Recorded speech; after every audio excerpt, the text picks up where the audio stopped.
নমস্কাৰ বন্ধুসকল, এটা বিশেষ কাৰণত ভিডিঅ'টো বনালোঁ। কথা হ'ল কি, খন্তেক সময়ৰ আগতে মোলৈ ফোন এটা আহিলে যে প্ৰতিদিন কাকতত তোমাৰ এটা নিউজ ওলাইছে যে তোমাক দলৰ পৰা হেনো বহিষ্কাৰ কৰিছে। মইতো আচৰিত। তাৰপিছত মই বোলো দিয়াচোন চালোঁ। যিহেতু মই অসম গণ পৰিষদ দলৰ এজন নিষ্ঠাৱান কৰ্মী হিচাপে কাম কৰি আছিলোঁ আৰু মই যুটীয়া সম্পাদকৰ দায়িত্বত আছিলোঁ। আৰু এতিয়া নিউজত লিখিছে যে বোলে মোক হেনো তেওঁলোকে দল বিৰোধী কাৰ্যকলাপৰ কাৰণে লোকসভাৰ নিৰ্বাচনৰ আগৰ পৰা দল বিৰোধী নিৰ্বাচনৰ কাৰ্যকলাপৰ কাৰণে মোক দলৰ পৰা বহিষ্কাৰ কৰিছে। এতিয়া কথাটো হ'ল, নিউজটো একেবাৰে মিছা নিউজ।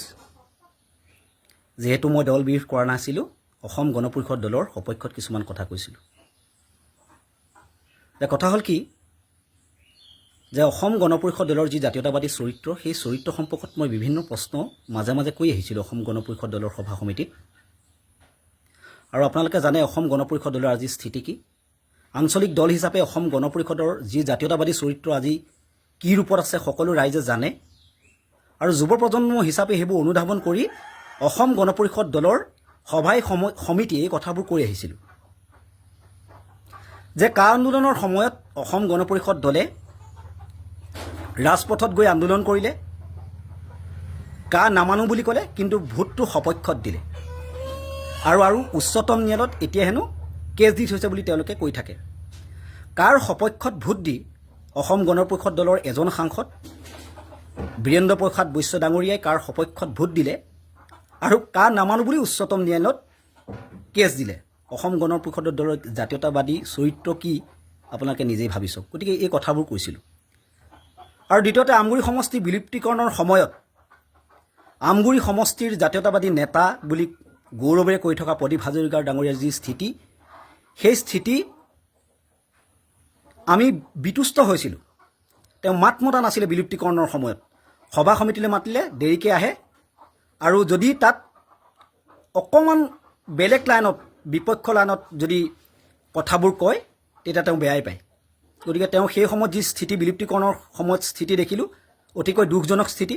গতিকে এই কথাবোৰ আমি মাজে মাজে উত্থাপন কৰি আহোঁ।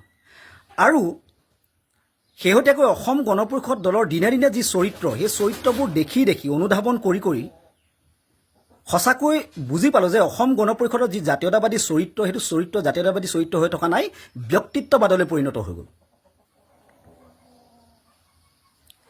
আজি আমাৰ এজন সাংসদ, আপোনালোকে জানে লোকসভাৰ বঙাইগাঁৱৰ সমষ্টিৰ যিজন বিধায়ক, 8 বাৰকৈ বিধায়ক হোৱা ফণীভূষণ চৌধুৰীক বৰপেটা সমষ্টিৰ সাংসদ দিলে, সাংসদ হ'ল। আজি উৰিষ্যাৰ এজন সাংসদ, মাত্ৰ এজন সাংসদজনে কেবিনেটত মন্ত্ৰিত্ব পাইছে, কিন্তু আমাৰ অসম গণ পৰিষদ দলৰ মন্ত্ৰী পাব লাগে বুলিও এটা শব্দ নাই। তেওঁলোকৰ জাতীয়তাবাদী চৰিত্ৰটো চাই থাকক। তাৰমানে কেনেকৈ ৰাষ্ট্ৰীয় দলৰ লগত চামিল হৈ নিজৰ জাতীয়তাবাদটো কেনেকৈ ধ্বংস কৰিছে আপোনালোকে অনুধাৱন কৰি থাকক। আৰু এইবোৰ কথাবোৰ আমি যুৱ প্ৰজন্ম হিচাপে বেয়া পাওঁ।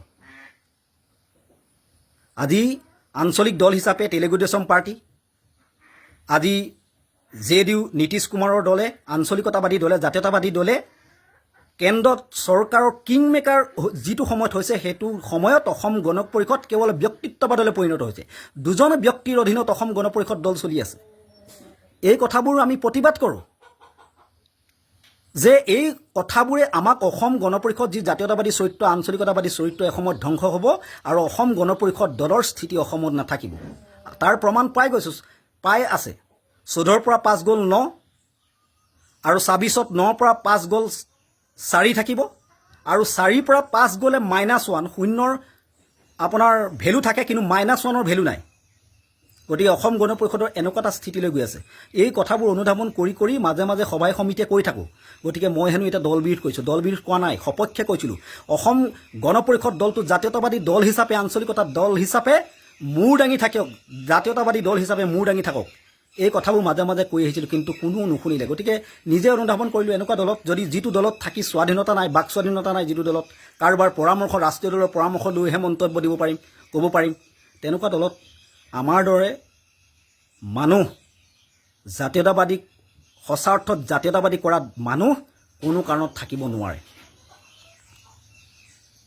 সেইবাবে অসম গণ পৰিষদ দল ত্যাগ কৰি কালি ৰাইজৰ দলত যোগদান কৰিলে। আৰু যোৱাৰ আগতে এটা দায়িত্বত থকাৰ পাছত সেই দায়িত্বটো পদত্যাগ কৰাৰ পাছতহে এটা দললৈ নতুনকৈ আহিব পায়, সেইটো জানি মই 3 দিনৰ আগতে সভাপতি অসম গণ পৰিষদ দিখৌমুখ আঞ্চলিকৰ সন্মানীয় সভাপতি মহোদয়ক মই ফোনযোগে জনাইছোঁ আৰু কৈছিলোঁ মই কম দিনৰ ভিতৰত অসম গণ পৰিষদ দল ত্যাগ কৰিম আৰু আপোনাক মই লিখিতভাৱে দিম। আৰু কালি লিখিতভাৱে দি পেলাই মই দল ত্যাগ কৰি ৰাইজৰ দলত যোগদান কৰিলোঁ। আৰু আজি নিউজত দিছে মই হেনো দল বিৰোধী কাম কৰিলোঁ। মই দল বিৰোধী কোনো দিন কাম কৰা নাই। অসম গণ পৰিষদৰ নিষ্ঠাবান কৰ্মী হিচাপে অসম গণ পৰিষদ দলক হাড়ে শিমৰ জোৰে ভাল পাই অসম গণ পৰিষদ দলৰ হৈ কাম কৰিছিলোঁ। কিন্তু আজি তেওঁলোকে এটা মিছা অপবাদ, মই মিছা অপবাদ দিয়াৰ পৰা বেয়া পোৱা নাই, ভাল লাগিছে। কাৰণ মই ভবা নাছিলোঁ, মই পেপাৰত ওলাবলগীয়া মানুহ বুলি ভবাও নাছিলোঁ। আৰু আজি প্ৰমাণ কৰি দিলে অসম গণ পৰিষদ দলত মই সঁচাকৈ নিষ্ঠাবান কৰ্মী হিচাপে কাম কৰিছিলোঁ নেকি, মই ভাবিবলৈ আজি বাধ্য হৈছোঁ। আৰু সাংবাদিক বন্ধুজনে দিয়াৰ বাবে মই তেখেতক ধন্যবাদহে দিছোঁ আৰু তেখেতক অনুৰোধ জনাইছোঁ যে আপুনি মই সভাপতি মহোদয়ক দিয়া অব্যাহতি বিচাৰি দিয়া আবেদনখন আপুনি চাই ল'ব। মই কোনো কাৰণত দল বিৰোধী কামৰ কাৰণে মোক বহিষ্কাৰ কৰা নাই। মই আবেদনহে কৰিছিলোঁ যে মোক অব্যাহতি দিয়ক, আৰু সেইকাৰণে অব্যাহতি দিলে মই ভাল পালোঁ। আৰু এতিয়া কৈছে যে ৰাইজৰ দলত যোগদান কৰি ৰাইজৰ দল বোলে জাতীয়তাবাদী ৰাষ্ট্ৰীয় দলত শৰণাপন্ন হোৱা ৰাইজৰ দল, গতিকে তুমি ৰাইজৰ দললৈ কেলৈ গ'লা? ৰাইজৰ দল জাতীয়তাবাদী কংগ্ৰেছ ৰাষ্ট্ৰীয় দল কংগ্ৰেছৰ লগত যদিও ঐক্যভাৱে কাম কৰিছে, মিত্ৰতা হৈ কাম কৰিছে, ৰাইজৰ দলে মূৰ দাঙি কাম কৰিছে। আজি অখিল গগৈ ডাঙৰীয়া ষ্টাৰ কেম্পেইনাৰ, ধুবুৰী সমষ্টিৰ ৰকিবুল হুছেইন ডাঙৰীয়াৰ, গুৱাহাটী সমষ্টিৰ মীৰা বৰঠাকুৰৰ হৈ তেওঁ প্ৰচাৰ কৰিলে ষ্টাৰ কেম্পেইনাৰ। কিন্তু আমাৰ একমাত্ৰ সাংসদজনৰ ষ্টাৰ কেম্পেইনাৰ কোন? অসম গণ পৰিষদৰ দলৰ একমাত্ৰ ষ্টাৰ কেম্পেইনাৰ কোন? আমাৰ ৰাষ্ট্ৰীয় দলৰ নেতাকেইজন। গতিকে কোন প্ৰকৃত জাতীয়তাবাদ সকলোৱে অনুধাৱন নিশ্চয় এসময়ত কৰিব। গতিকে এই কথাবোৰ অনুধাৱন কৰি আমি অসম গণ পৰিষদ দল ত্যাগ কৰিলোঁ। কোনো দিনাখনে অসম গণ পৰিষদ দলৰ বিপক্ষে কাম কৰা নাছিল আৰু অসম গণ পৰিষদ দলৰ আদৰ্শক কোনো দিনাখন অৱমাননা নকৰোঁ।